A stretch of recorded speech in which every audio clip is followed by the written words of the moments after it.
today's lesson, we're going to be jumping into our first practical exploration of creating a paraffin wax candle. While the concept of dipped candles may be simple, the work we're going to be doing today will form the base of your knowledge in the making of your future paraffin wax candles. This will be your first time melting wax with a heat source and an experiment to put all the practical knowledge you've gained so far into concrete action. Just like many generations before you, you will now be in possession of what was considered a fundamental household skill at certain points in history. The ability to bring light and warmth to a home using the most basic of methods, but requiring a specific skill set. Let's jump in.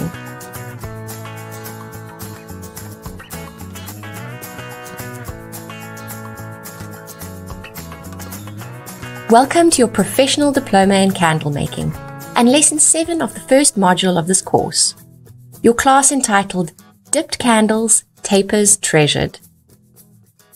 During this lesson, we are going to be discussing the following objectives: working with paraffin wax, navigating your home workstation, and producing hand-dipped taper candles. Let's begin with our first topic, how to work with paraffin wax. Paraffin has arguably been the most popular and long-standing wax choice for candle making. Owing to its very versatile properties, low price, and ability to conform to many different types of candle making. What's also great about this medium is that since it's been on the market for a lot longer than its natural counterparts, with the obvious exception of beeswax, we have a much better idea of the upsides and drawbacks of working with it, and the outcomes we can expect are a lot more consistent. It's tried and tested and leaves very little room for unexplored anomalies. Paraffin wax is suited to a variety of projects owing to some of its highly attractive features. It has a translucent white color which easily takes on dyes to be converted into a shade of your choosing. It's odorless, meaning that it will take on fragrance and essential oil scents well should you wish to create a fragrance candle.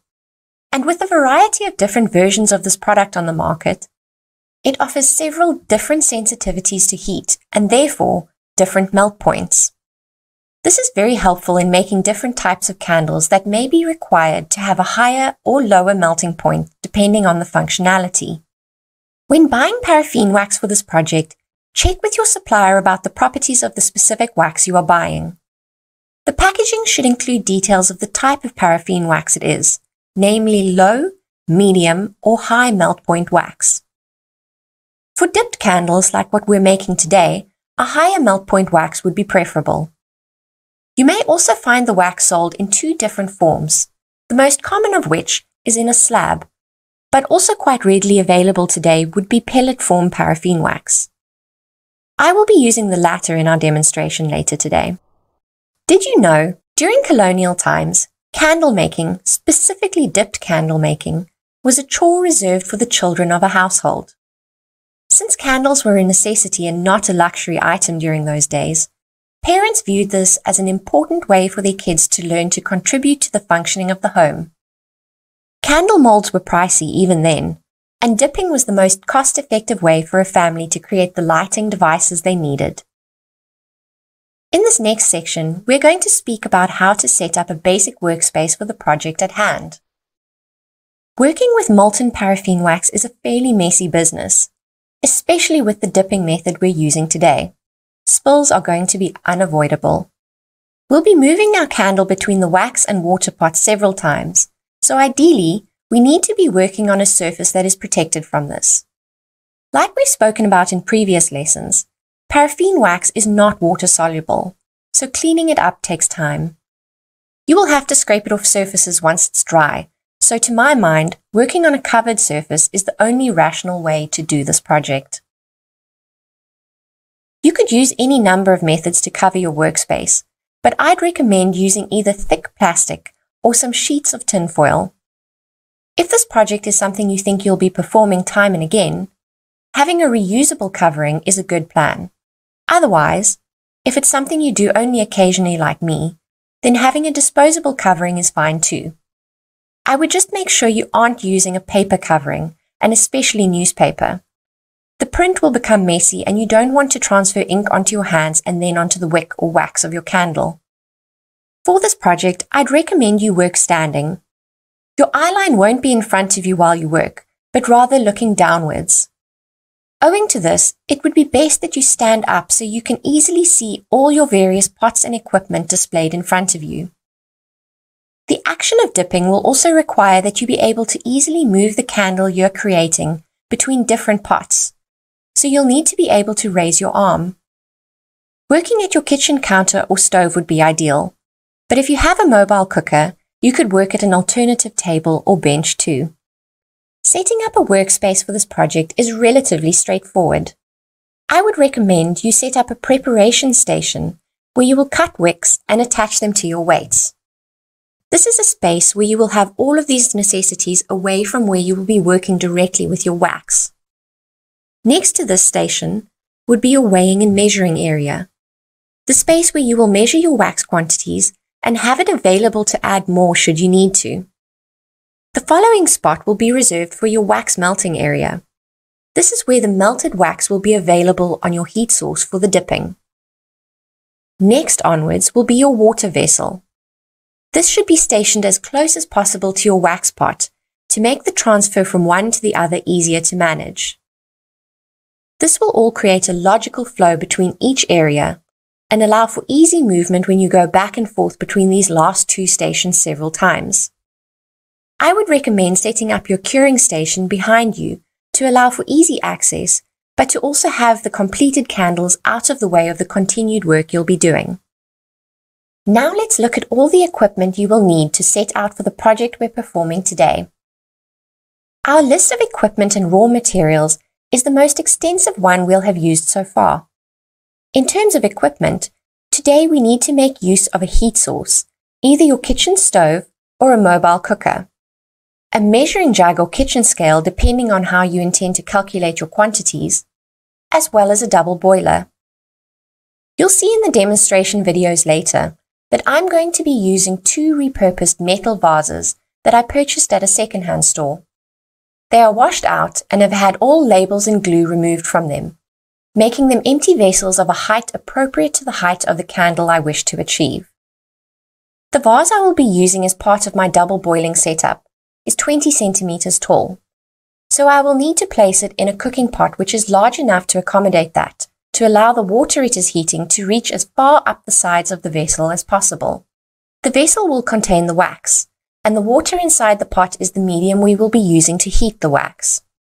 For this reason, we need the water to surround the can as fully as possible, thus allowing the maximum transfer of the heat of the water to the can, where it will ultimately melt the wax. Next, we need a stirring stick. I'll be using a bamboo lolly stick that I can throw away after. We'll need a thermometer to monitor the temperature of the wax as it heats. Some nuts or washers from a hardware store, which will be used as a weight at the end of your candle, and a few lengths of a slender-sized flat braid wick. Most importantly, we'll need approximately 1 kilogram of paraffin wax, which should translate into approximately 700 milliliters of molten wax. Let's look at the items we should have on hand in case of an accident. With our candle today, we do need to be more cautious about accidents than we were with the rolled beeswax candles we made previously. We will be working with heat today, fire even if you're using a gas stove like I am, as well as boiling water, hot wax, and hot surfaces on certain of our containers. The most unlikely accident that could take place would be something catching fire. For this reason, I suggest you keep an open box of baking soda beside your workspace. The far more likely accident you may encounter is being burnt. We've spoken in previous lessons about the personal protective equipment I'd suggest you have, and today would most certainly be the time where you were to use those items. The pot holders, silicone or otherwise, for lifting and moving your equipment while it's still hot are essential. I'd also have your burn salve cream available, and ideally, you'll be mindful of staying close to a cold water outlet where you can cool a burn should one happen. Please also stay cognizant of the fact that paraffin wax isn't safe to be ingested, so working in a space where animals and small children are blocked from having access is a necessity today. On to our cleanup instructions. Cleaning up after using paraffin wax can be a very laborious task. As I mentioned in our workstation setup section of this lesson, ideally, prevention is better than a cure in terms of keeping your surface clean. However, your other equipment will be coming into contact with the molten wax too. My first suggestion would be to have a dedicated equipment for all your paraffin wax projects. Crossing between the natural and artificial wax sources will make your life pretty complicated since the natural waxes are water soluble and the paraffin wax is not. Having a thermometer, the top pot of the double boiler, and water vessel would all be better suited to being used exclusively for the purpose of melting paraffin wax. You should of course still clean them after use, but the top pot of the boiler, for instance, could be used as storage for the leftover wax when it isn't being used. Then, when you want to perform another similar project, you haven't had to battle to decant the leftover wax only to use it in the same vessel again. In terms of cleaning your thermometer and other equipment that may have been spattered with wax which is now dried, place the waxy areas into a bowl of ice water. After a few minutes, you should notice the wax separating itself from the surface and floating to the top of the water on its own. If this doesn't happen, you should be able to slide it off the surface with your fingers, noticing that it separates easily. The reason this method works is because wax shrinks when it gets cold. Icy temperature makes the wax contract, and the water in the bowl begins filling the space between the wax and the surface it was attached to. Ultimately, the wax and surface become separated by the water entirely, and the lightweight wax, then detached, floats upwards in the water. A handy trick I like to make use of when I'm working with paraffin wax is that I'll never wipe up a spill.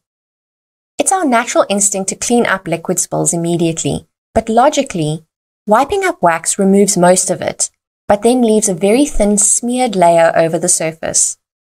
Once this dries, it's so much more complicated to remove because you're chipping tiny layers off and end up having to scratch at all of it. If you leave the spill as is, once the wax sets, it's so much easier to remove because lifting one corner usually begins to lift the whole piece. The larger the surface area, the more likely the wax is to come off in a single piece with minimal effort. The moral of the story is, leave the spill to dry. Don't clean it up like you would with the majority of other spills. Now let's take a look at the best way to navigate your home workstation. Beginning with the end in mind, how do we set up a curing station? As we've spoken about many times before, all candles have a certain curing time. Understanding why curing is important will also help you to prioritize this element of the candle making process, and hopefully encourage you to pay careful attention to adhering to it, instead of giving in to temptation and burning your candle earlier. Curing works much in the same way as leftover food does. Hear me out on this. You know how you'll sometimes eat a stew or a roast on the day it's made and it tastes great, but never as good as it does on the second or third day after it's been sitting in the refrigerator for a while. This is because the meat and other solids in the food have spent time sitting in the sauces and liquid. This additional time allows the solids to really absorb and incorporate those liquids into themselves and become one with these flavors. Candles work the same way, especially those with additives. All the oils combined during the melting process will integrate far better if they have some time to rest before being asked to perform. The few days they need will make their burning properties far superior to what they could be without it. There are many ways to create a curing space in your home. I've seen people use coat racks or coat hooks that protrude from the wall. Another way that I've mentioned in previous lessons is to empty out a clothing rail in your cupboard and use it as a temporary curing space if you need it. Having the candles curing inside a cupboard will help protect them from dust, drafts, and sunlight. The most convenient way I've seen of doing this for a home workstation, though, is to use 2 dining room chairs and lay a broom handle between the two, creating a suspended pole. You could set this up wherever you're going to be working so that if you're making multiple candles at a time, you can easily hang them over the handle as they're completed and move swiftly on to the next one. We should also differentiate between the hardening or solidifying of a candle and the curing of a candle. Wax will become solid fairly quickly once it's been removed from the heat source. Within a half hour, you should be able to touch it without it still being pliable and then misshaping in your hands. The curing, however, as we spoke about earlier, is the chemical combinations taking place in the candle once the wax has set and is allowed to stand. Essentially what this means for us is that moving our candles once they're set won't be a problem. If you're suspending them where you're working and then want to move them to another space once you've finished, you won't run the risk of distorting their shape. Touching them is fine, but lighting them without a curing period being adhered to would be an issue. We've already covered so much information today. Let's take a moment to rest our minds before we continue with this exciting lesson. And while we do that, I'll introduce Lesson 8 to you. In our next lesson together, we're going to be closing off our first module of this course by exploring the packaging, overall visuals, and styling options for the candles you have learned to make. The correct presentation of your gorgeous creations is a necessity after having gone to the trouble to produce something so time-consuming and with such skill. Learning to style them correctly will also help to maximize the way in which others view your creations. So this is something we want to know how to do to the best of our ability. For now though, let's go back to Lesson 7 and get down to the real reason you're here, the production demonstration of our hand-dipped candles. Turn your stove plate or gas cooker plate onto a moderate heat and add water to the lower pot of your double boiler. If you'd prefer, you can even heat up a kettle of water so that it's been pre-warmed and then transfer it to the lower pot. While the water heats up, we're going to measure out 700 milliliters of paraffin wax in a measuring jug.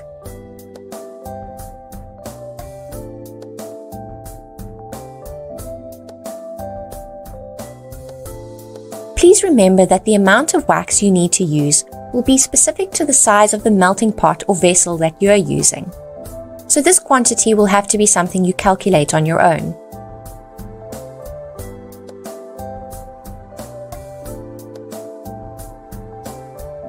You could also work using the weight of the wax instead of the measured quantity, but again, this will be part of the process unique to your setup.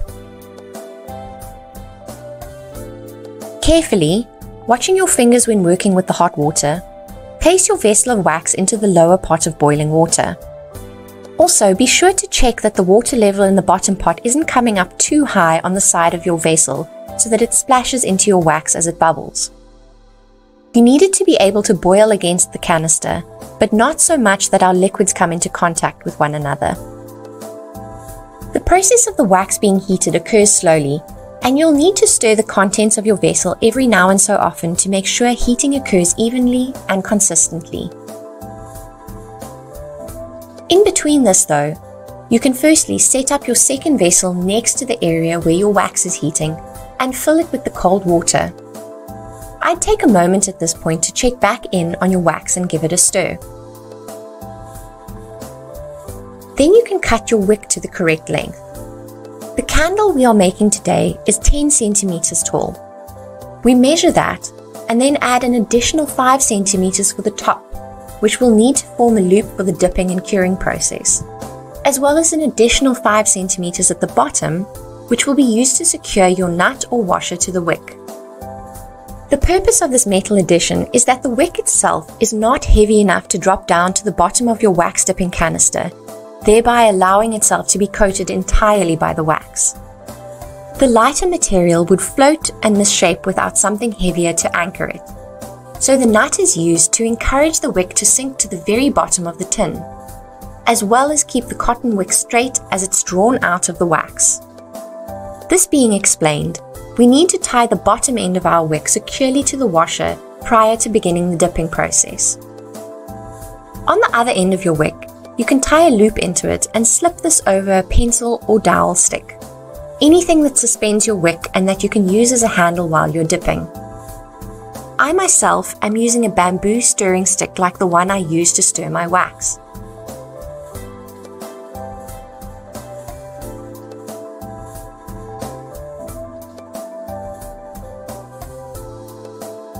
Now that all our materials have been prepared, it's time to check back in with your wax. Since our measured quantity was more of an estimate than an exact quantity of the total liquid that would be created once the melting had begun, you'll be able to see if the level of the wax is looking a little low in the vessel now that it's softening. You can add a half cup or a full cup of wax to it as needed to maintain the desired height of the liquid level.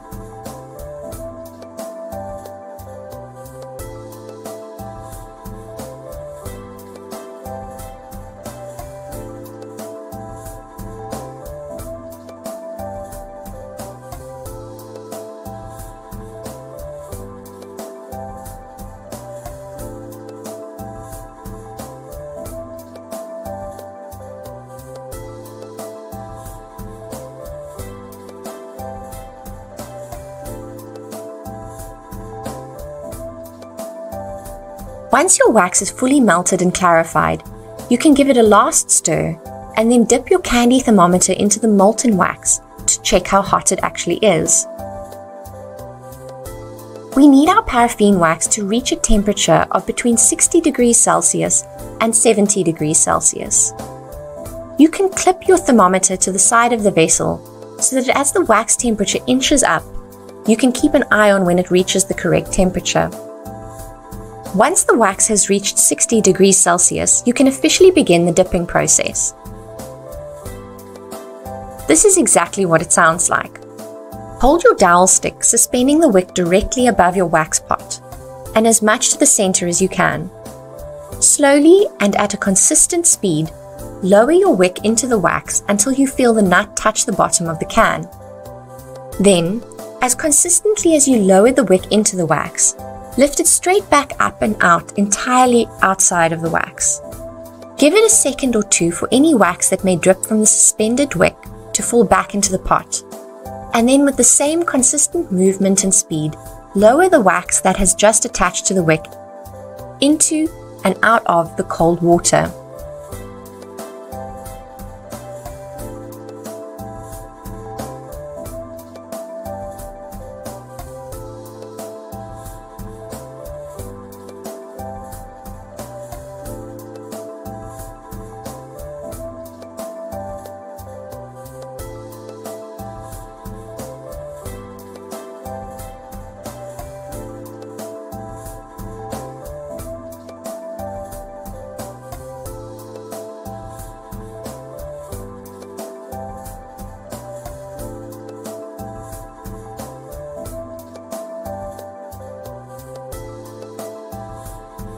Every time the coated wick re-enters the wax pot, you must be very mindful to check that it's going in and out as straight as possible to build on a consistent shape and not allow one side to become thicker than the other and have the wick be off-center.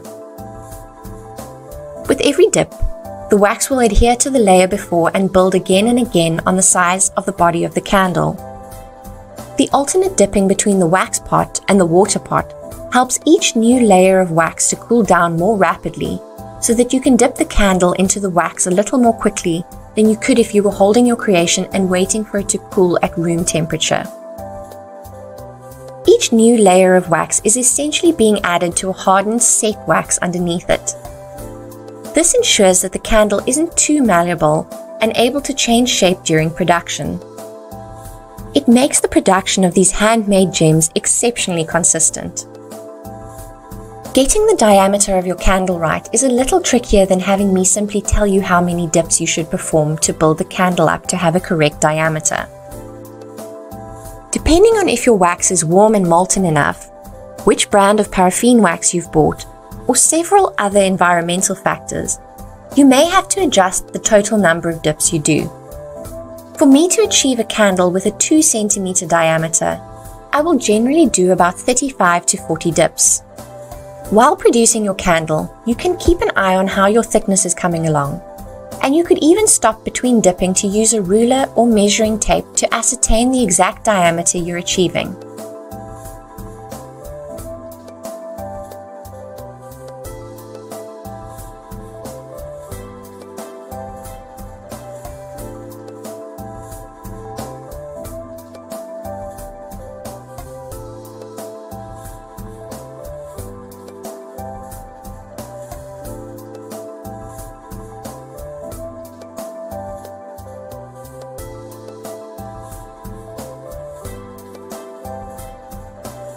Before you are ready to do your final dip to finish off the candle, place your candle flat on a solid surface or hang your candle up somewhere by the dowel.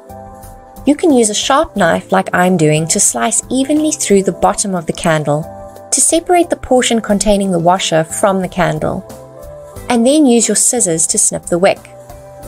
You can also attempt to just use a sharp pair of scissors to cut off the washer that has been used to weight it. Once this is off, you can lower the candle into the wax mixture for a last time to seal off the end where the washer was removed, and coat the entire candle evenly. Popping it into the cold water for a last seal, you'll notice your candle now floats to the surface of the water since it is no longer weighted down. Now, all that's left to do is to use an appropriate item or spot to suspend your candle so that it can hang from its wick and begin its 48-hour curing process. A slight variation to this process that I'd like to mention is that if you want to produce 2 or more candles at once while you're using this method, there is an easy way to do this. Depending on the size and diameter of your tin, you could dip 2 candles or even more simultaneously. To do 2 at a time, you can use a rectangular wooden slat. File a groove into the wood. If you have a big enough can, you can even file 2, 3, or 4 grooves into the wood, being sure to space them at least 6 centimeters apart. When cutting your wick, cut it to be double the size of the candle required, with 2 extra extensions for nuts to be attached. When tying on your weights, do one at each end of the long length of the wick instead of just on the one side like we did before. Then drape your wick from its center over the piece of wood with the wick in the groove you created. You'll now see that you can use this contraption to create 2 candles simultaneously. Each dip you perform, servicing both wicks. With a bigger tin and piece of wood, you could even be creating 4, 6, or 8 candles at a time. Did you know, during the 19th century, this process we've just performed was exactly what candle makers were doing to produce candles to sell. Something I didn't know, however, is that there is a name for the dowel or wooden slat we're using to suspend the candles and lower them into the wax. When used by a chandler, it was referred to as a brooch. Who knew there was a technical name for such a simple, seemingly insignificant piece of equipment?